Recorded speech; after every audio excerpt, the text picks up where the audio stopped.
Assalamualaikum kepada penonton-penonton YouTube. Okey, Rob ingin mengucapkan terima kasih kepada penonton-penonton YouTube yang selama ni sokong Rob, yang telah follow YouTube Rob, tak kira dengan berbagai-bagai video yang ada kira dia Rob punya video ni rojak lah kan. Ada lagu, ada motor, ada kucing itulah Rob ingin mengucapkan terima kasih kepada penonton-penonton YouTube yang telah sokong saya selama ini. Banyak-banyak terima kasih. Semoga anda semua sihat selalu, panjang umur, dimurahkan rezeki. Paling penting kesihatan. Nombor one dalam dunia ni kesihatan kena jaga. Makan kena jagalah kan. Kalau anda dah dengar semua lagu Menanti Kasih daripada ciptaan saya. Menanti Kasih ciptaan sepenuhnya daripada saya, lirik daripada saya, melodi pun saya, penyanyi pun saya lah kan. Kira kalau ada salah dan silap dalam klip video Menanti Kasih tu, saya harap maaf. Saya ni ibaratnya kalau abang kata member saya ni bukan artis untuk menyanyi.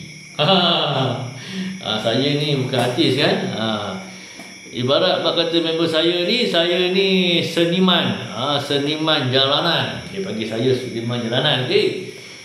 Saya bukan artis. Dia panggil saya seniman jalanan.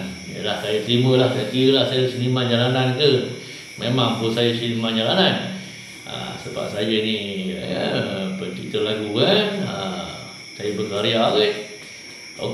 Terima kasih sekali lagi saya ucapkan kepada penonton-penonton YouTube yang telah sokong saya selama ni, yang telah subscribe dan view saya punya lagu Menanti Kasih, Sedetik Masa. Tak ada berhenti sekali. Terima kasih semua. Semoga anda semua panjang umur dia murah rezeki. Sebuah lagu pendek untuk anda semua lah. Yang tak tahu lagi. Itu lagi Menanti Kasih.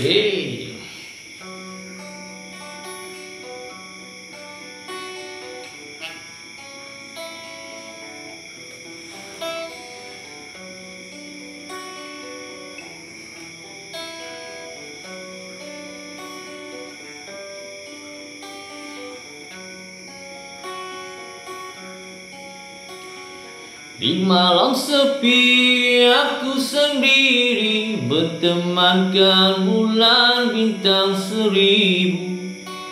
Wajahmu terbayang, tapi entah kemana. Aku di sini masih menunggu kehadiran dirimu sayang. Biar bertahun lama ku tetap menantimu. Alright, itu dia sebuah lagu ciptaan saya, karya saya untuk anda semua, untuk rakyat Malaysia ke semua dunia kan yang faham lagu tu.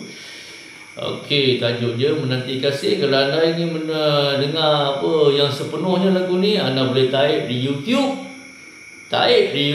Menanti Kasih, letak sikit Rob ujung tu, keluarlah saya.